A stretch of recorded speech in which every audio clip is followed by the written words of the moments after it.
चलिए, आज देखते हैं हम अपना व्यक्ति अक्षमताएं। ठीक है, कि कौन सा जो व्यक्ति है वो अक्षम है दावा करने के लिए टॉट के अंतर्गत में। सर फ्रेडरिक पोलक के अनुसार क्या होता है, ये बोलते हैं कि किसी भी सिविल क्षति के मामले में जिम्मेदार ठहराए जाने के लिए या नुकसानी अदा करने के लिए व्यक्तिगत अधिकार की कोई परिसीमा निर्धारित नहीं है ना। तो ये इनकी परिभाषाएं हैं। हम ये इसलिए पढ़ रहे हैं कि दावा तो हर व्यक्ति कर सकता है ना, पर विधि में ऐसा क्या है कि कोई दंडित व्यक्ति है या कोई अपराधी व्यक्ति है वो कर सकता है क्या दावा। पहले की परिस्थिति ऐसे थी कि वो नहीं कर सकता था, ठीक है, पर वो धीरे धीरे जब लॉ परिवर्तित हुआ, बदलता गया, मॉडिफाई होता गया, तो वहां पे उनको भी अधिकार मिलने लग गए। इसलिए व्यक्ति क्षमताओं के बारे में यहाँ पे पढ़ना बहुत जरूरी है।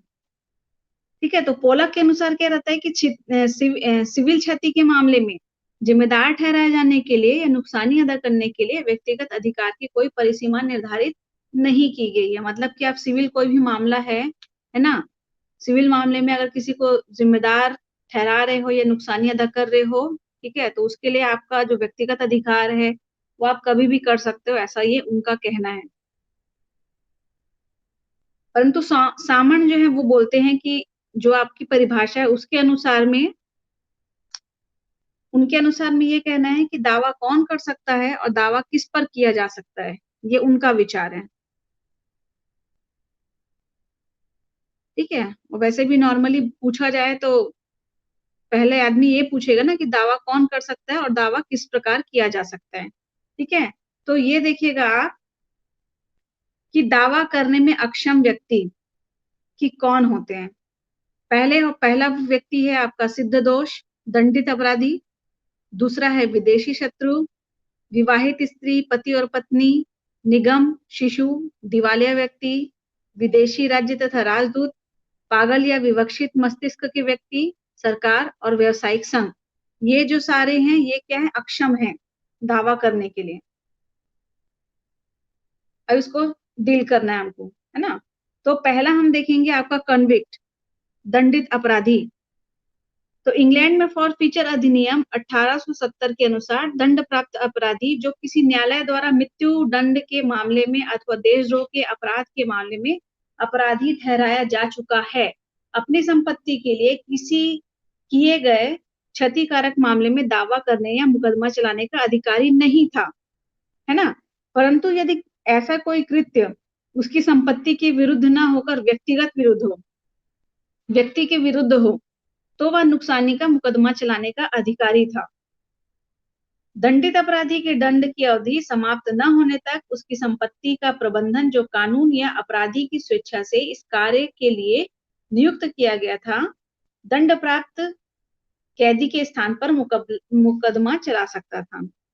दंडावधि समाप्त होने पर अपराधी की विधिक अयोग्यता भी समाप्त हो जाती थी।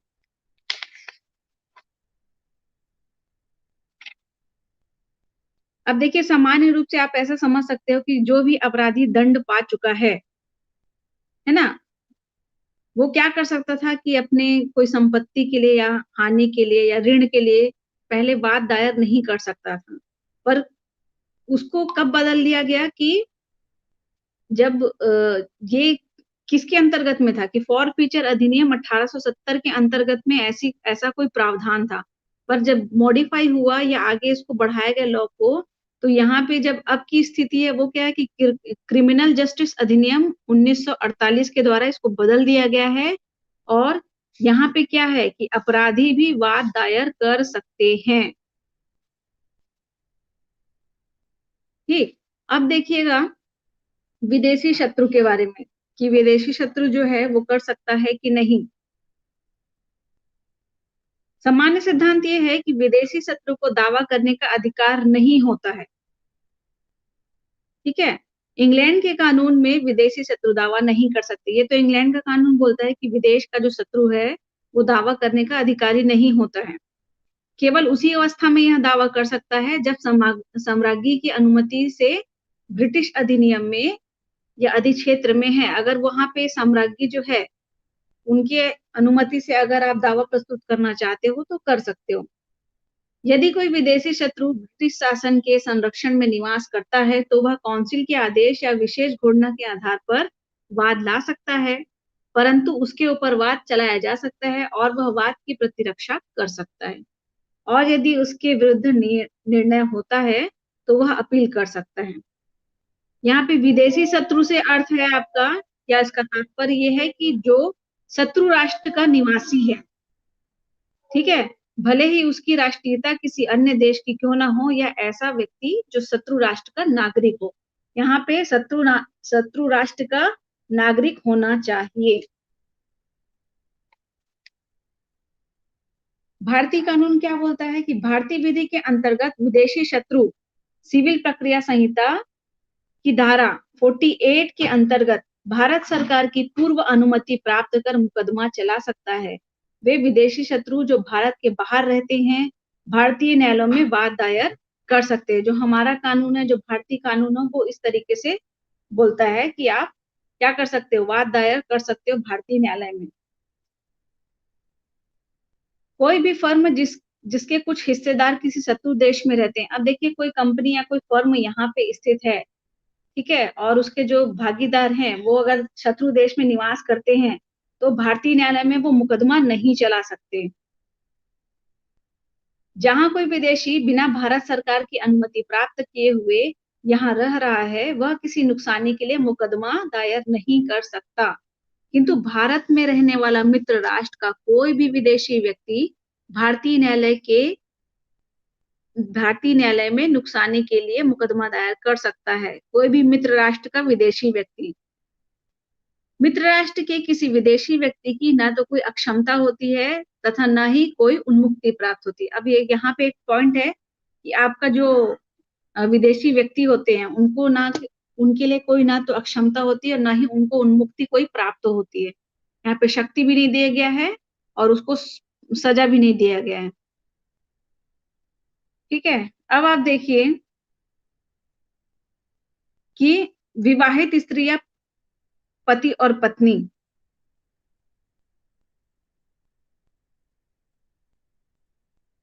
विवाहित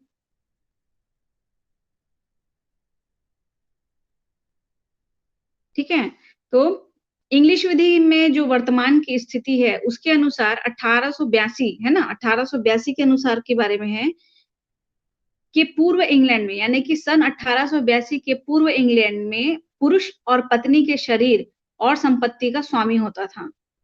सामान्य विधि के अनुसार विवाहित स्त्री का पति जब तक उसके साथ न हो वह दावा करके मुकदमा नहीं चला सकती थी। ये मैंने पहले भी आपको पिछली क्लास में बता चुकी हूँ कि पहले ऐसा होता था कि पति पत्नी के साथ में ऐसा बोलते थे कि दावा नहीं कर सकती है पत्नी पर। अभी की वर्तमान परिस्थिति क्या है कि आप मतलब जो पत्नी है वो दावा कर सकती है, ठीक है, किंतु विवाहिता स्त्री के संपत्ति अधिकार अधिनियम 1982 में पारित किया गया, जिसके अंतर्गत विवाहिता स्त्री को अपनी निजी संपत्ति की नुकसानी के लिए मुकदमा चलाने का अधिकार प्राप्त किया गया, ठीक है, प्रदान किया गया था। इस अधिनियम के अंतर्गत यह केवल संपत्ति की क्षति के लिए वाद ही चला सकती थी, शारीरिक क्षति के लिए नहीं। अतः यदि पति की असावधानी के कारण कोई दुर्घटना हो जिसमें पत्नी की संपत्ति और शरीर दोनों को क्षति पहुंचे तो पत्नी संपत्ति की क्षति के लिए पति के विरुद्ध वाद ला सकती थी, किंतु शारीरिक क्षति के लिए नहीं। ठीक है, यहाँ पे ध्यान रखिएगा, संपत्ति की क्षति के लिए पति के विरुद्ध वाद लाया जा सकता था, और अगर कोई शारीरिक क्षति हुई है तो वो वहां पे वाद नहीं ला सकती थी। तो ये जो स्थिति थी वहां पे असंतोषजनक थी। यहाँ पे कानून में सुधार लाने की आवश्यकता थी और कानून में सुधार लाया भी गया। विधि सुधार के अनुसार अपकृत्य के वाद में पति या पत्नी अकेले वाद दायर कर सकते हैं और उनमें से किसी एक पर अकेले वाद दायर किया जा सकता है। इस अधिनियम के लागू होने के पूर्व विवाह के दौरान पति पत्नी द्वारा किए गए अपकृत्यों के लिए दायी होता था तथा वह अपनी पत्नी द्वारा किए गए अपकृत्य के लिए पत्नी के साथ संयुक्त रूप से दायी होता था। परंतु विधि सुधार अधिनियम 1935 के अनुसार पति केवल इस कारण अपनी पत्नी के अकृत्यों के लिए उत्तरदायी नहीं होगा कि वह उसका पति है, परंतु उक्त अधिनियम की धारा 4(2) के अंतर्गत वह यदि पत्नी के साथ संयुक्त रूप से अकृत्य करता है तो वो भी दायी होगा। अब इसमें भारतीय विधि क्या बोलती है? ठीक है, अभी तक तो जो आप देखे वो इंग्लिश विधि के अनुसार था। अब भारतीय विधि क्या बोलती है? इसके अंतर्गत पति पत्नी की विधिक अनन्यता, आइडेंटिटी है ना, अनन्यता मतलब कि आइडेंटिटी को मान्यता नहीं दी जाती। अतः दंपत्ति एक दूसरे के विरुद्ध अकृत्य विधि के अधीन वाद दायर कर सकते हैं। यहाँ की व्यक्तिक विधि तथा स्त्री संपत्ति अधिनियम 1874 दोनों के अधीन पत्नी को यह अधिकार है कि वह पति के विरुद्ध उसके अकृत्य के लिए दावा कर सकती है। इस प्रकार पत्नी को भी पति के विरुद्ध वाद लाने का अधिकार है, यानी कि भारतीय विधि ये बोलती है कि आप एक दूसरे के विरुद्ध वाद ला सकते हो। यह उल्लेखनीय है कि पत्नी अपनी संपत्ति के प्रति पति द्वारा की गई दुष्कृति के लिए उसके विरुद्ध नुकसानी का वाद ला सकती है।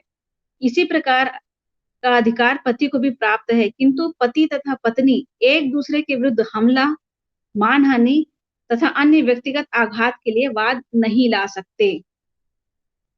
ये एकदम ध्यान दीजिएगा ना आपकी ये कौन क्या क्या नहीं ला सकते। यहाँ पे हमला के विरुद्ध, मानहानि और व्यक्तिगत आघात, इसके विरुद्ध होना वाद नहीं ला सकते, अन्य अकृत्य के ला सकते हैं। इन अपवादों को छोड़कर पत्नी स्वतंत्र रूप से वाद ला सकती है। इसी प्रकार उसके विरुद्ध भी वाद लाए जा सकते हैं। चौथा है आपका निगम। निगम यानी कि कॉरपोरेशन, ठीक है, कॉरपोरेशन।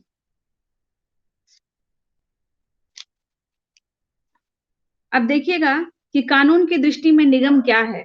निगम अर्थात कॉरपोरेशन एक विधिक व्यक्ति है, लीगल पर्सन। ये आप जूरिस्प्रूडेंस में पढ़े होंगे कि निगम क्या है ना, विधिक व्यक्ति है, विधिक व्यक्ति माना गया है। इसका अस्तित्व इसके सदस्यों से भिन्न होता है। चूंकि यह एक कृत्रिम व्यक्ति है, इसलिए इसके पास अपना कोई मन नहीं होता। इसको चलाने के लिए क्या होता है कि बोर्ड ऑफ डायरेक्टर्स होते हैं, किंतु कानून की दृष्टि में निगम एक प्राकृतिक व्यक्ति की तरह विधिक कर्तव्य एवं अधिकार धारण कर सकती है। एक प्राकृतिक व्यक्ति की ही तरह निगम किसी के ऊपर वाद ला सकता है तथा कोई भी व्यक्ति निगम के विरुद्ध वाद ला सकता है। निगम अपने विरुद्ध किए गए अकृत्य के लिए वाद ला सकता है। ये आप पढ़े होंगे, केवल ये रिवीजन चल रहा है अभी। तथा कोई व्यक्ति निगम के विरुद्ध वाद ला सकता है। निगम अपने विरुद्ध किए गए अकृत्य के लिए वाद ला सकता है। निगम अपनी संपत्ति या व्यापार को प्रभावित करने वाले अपमान, लेख या अन्य किसी गलत कार्यों के विरुद्ध मुकदमा चला सकता है।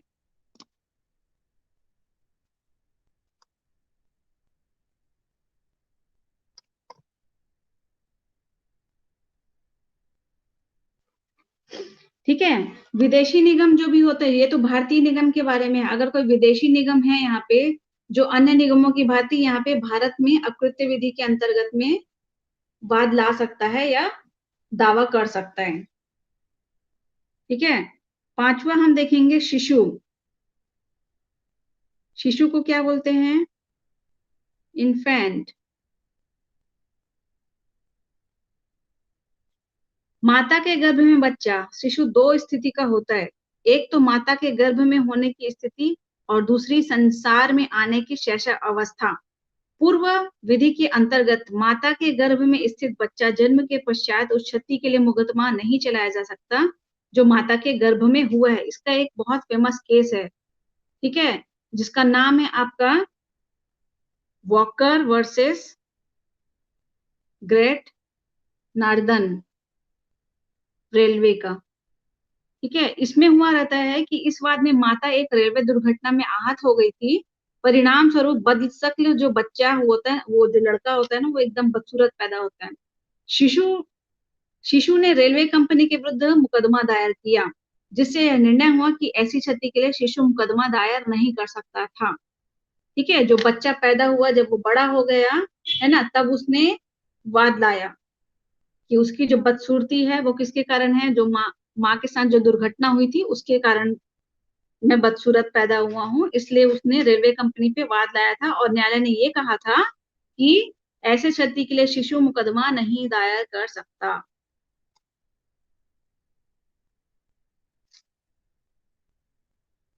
ठीक है, परंतु अब सिविल लाइबिलिटी एक्ट 1976 की धारा 1 के द्वारा एक महत्वपूर्ण संशोधन किया गया।